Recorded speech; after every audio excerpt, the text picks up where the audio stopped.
अस्सलामुअलैकुम गाइस। तो आज बन रहे हैं बहुत ही मज़ेदार से चिकन के बहुत ही इजी वे में मैंने बनाए हैं चिकन के कोफ्ते। तो गाइस आप इसको ज़रूर बनाइएगा क्योंकि इतनी इजी में और इतनी ऑथेंटिक रेसिपी है। अगर आपने किसी को जो है ये एक दफ़ा बना के खिला दिए ना तो फिर आप यकीन करें कि फिर ये आपकी जो है वो ड्यूटियों में आ जाएगा कि अगर चिकन के कोफ्ते बनाने हैं तो सिर्फ आपको ही बनाने हैं, क्योंकि ये मेरे साथ होता है गाइस। तो आप इसको बिल्कुल सेम एज इट इज़ मेरी रेसिपी को जो है वो आप फॉलो करिएगा। बिलीव मी 100% रिजल्ट आएंगे। तो फिर देखते हैं हमने इसको किस तरह बनाया है। और अगर आपको मेरा चैनल अच्छा लगता है तो सब्सक्राइब ज़रूर करिएगा। तो ये देखिए गाइस, मैंने 1 कप जो है वो ऑयल डाला है पैन के अंदर और 1 बड़े साइज़ की प्याज को जो है वो हम लाल करके निकाल लेंगे। इसको जो है वो हम ग्राइंड कर लेंगे। तो गाइस पहले जो है हम कोफ्ते बनाने, जो अमूमन जो है वो बच्चियों को बनाना जो है वो बहुत मुश्किल लगता है, तो वो हम इस तरह बनाएंगे कि 3 अदद टमाटर है और 1 बड़े साइज़ की प्याज है और उसको भी हम जो है टमाटर और प्याज का जो है वो ग्राइंडर में डाल के जो है वो इसको हम अच्छे से ब्लेंड कर लेंगे। और यहाँ पर हो रही है हमारी प्याज लाल। और अब ये देखें हमने टमाटर और प्याज को जो है वो ब्लेंडर में जो है वो ब्लेंड कर लिया है। अब हम इसके अंदर डालेंगे अदरक लहसुन का पेस्ट 2 टेबल स्पून, धनिया पाउडर है वो 2 टेबल स्पून, नमक हस्बे ज़रूरत 1 टेबल स्पून, लाल मिर्चों का पाउडर है और ½ टी स्पून मैंने डाला है हल्दी पाउडर। तो ये हो गए हमारे जो हम वो बनाएंगे ना कोफ्ते, तो उसका जो एक सालन बनता है। तो पहले सालन हम पूरा प्रिपेयर कर लेते हैं, कोफ्तों की तैयारी हम बाद में करेंगे। तो ये हो गई है हमारी लाल जो है वो हमने जो गोल्डन प्याज करी है वो हमने गोल्डन करके निकाल लिए एक तरफ। और हम इसको जो है वो क्या कर लेंगे, इसका भी पेस्ट बना लेंगे। तो गाइस ये देखें, अब यही वाले जो ऑयल है जिसके अंदर हमने प्याज लाल करी है उसके अंदर जो है हम टमाटर और प्याज की जो हमने जो है वो ग्राइंड करे हैं वो डाल देंगे, जिसके अंदर हमारे तमाम स्पाइसेस हैं, अदरक लहसुन का पेस्ट है। और इसको जो है हम अच्छे से भूनेंगे क्योंकि इसके अंदर तमाम स्पाइसेस जो है वो कच्चे हैं। तो ये देखें गाइस, अब हम जो है वो इसको कवर कर देंगे। तो इस तरह जो है हमारा जो सालन है वो बन के रेडी हो जाएगा। और फिर कोफ्तों की तैयारी हम बाद में करेंगे, क्योंकि अगर हम दोनों एक साथ कर रहे होते तो यकीनन कोई ना कोई जो है वो ब्लेंडर हो ही जाता है कि कोई चीज़ रह जाती है, कोई चीज़ ज़्यादा हो जाती है। तो ये देखें अब जो है वो ऑयल बिल्कुल सेपरेट हो गया है, प्याज टमाटर अच्छे से भुन गए हैं और ये देखें पानी जो है वो बिल्कुल अच्छे से जो है वो खुश्क हो गया। ये देखें ऑयल उतर गया है इसके अंदर गाइस। तो अब हम इसको क्या करेंगे,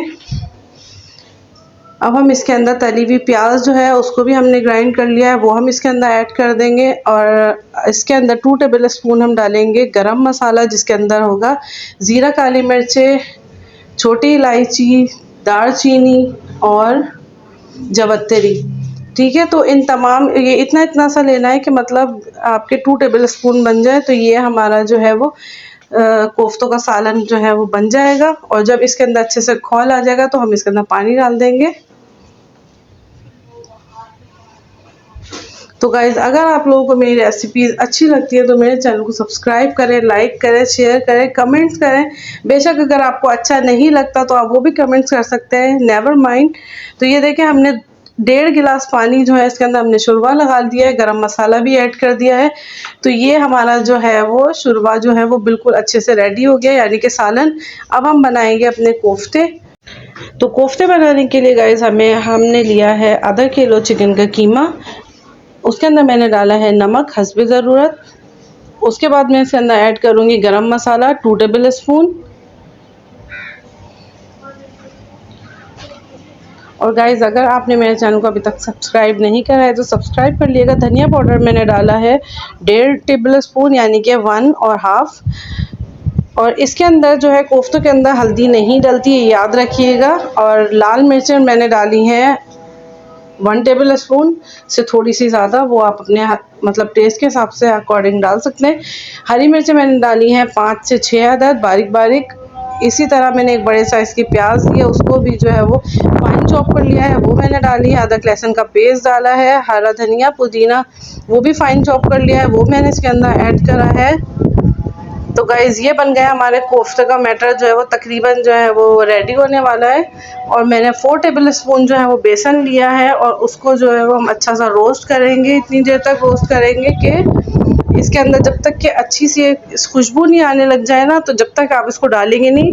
तो ये देखें तवा के ऊपर आपको अंदाज़ा हो रहा होगा कि हल्का सा इसका कलर चेंज हो गया, और बिल्कुल काला नहीं करना है, सिर्फ हल्का सा कलर चेंज करना है। तो ये हमारा बेसन भी भुन गया है। अब हम इसके अंदर बेसन को जो है वो ऐड करेंगे और इसको मिक्स कर देंगे। तो गाइज़ इस तरह ही जो है वो बनाया करें, ताकि एक तरफ जो है वो सालन बना लिया, पहले हमने पूरा सालन की तैयारी कर ली, उसके बाद अपने कोफ्तों का सामान जो है वो निकालेंगे ना, तो फिर आपसे कभी भी जो है वो इसके अंदर गलती या मिस्टेक, मतलब बिल्कुल भी जो है वो गलती के चांस जो है वो ख़त्म हो जाएंगे। तो ये देखें, क्योंकि चिकन का कीमा थोड़ा सा स्टिक होता है हाथ के ऊपर, तो आप थोड़ा थोड़ा सा पानी डाल के जो है वो उसको टुगेदर कर सकते हैं। और ये बिल्कुल भी जो है वो, ये देखें इस तरह का जो है आपको बॉल्स बनानी है, और बॉल्स जो है वो आप अपने अकॉर्डिंग बना सकते हैं, छोटी बड़ी मतलब जैसे बनानी है आपको।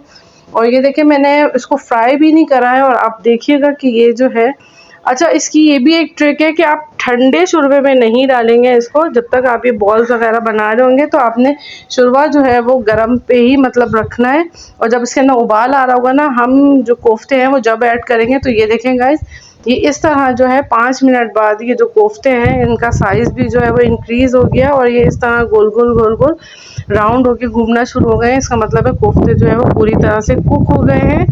फिर भी हम इसको जो चढ़ाएंगे वो 10 मिनट के लिए इसको लो फ्लेम के ऊपर पकने देंगे, ताकि चिकन जो है वो अच्छे से जो है वो अंदर तक पक जाए। और फिर हम इसके अंदर केवड़ा एसेंस डालेंगे थोड़ा सा, और हरा धनिया डाल के इसको गार्निश कर देंगे। तो गाइस ये बन गया हमारे चिकन के मज़ेदार से और बिल्कुल ईजी और ऑथेंटिक रेसिपी। तो गाइस इसको ट्राई करिएगा, क्योंकि ट्राई करना मस्ट से, बिलीव मी बहुत ही ज़्यादा ये मज़ेदार से बन के तैयार होते हैं। और मेरे चैनल को अभी तक सब्सक्राइब नहीं करा है तो प्लीज़ सब्सक्राइब कर लें, लाइक करें, शेयर करें, कमेंट्स करें। अल्लाह हाफ़िज़, मिलते हैं इंशाअल्लाह दोबारा नई रेसिपी के साथ।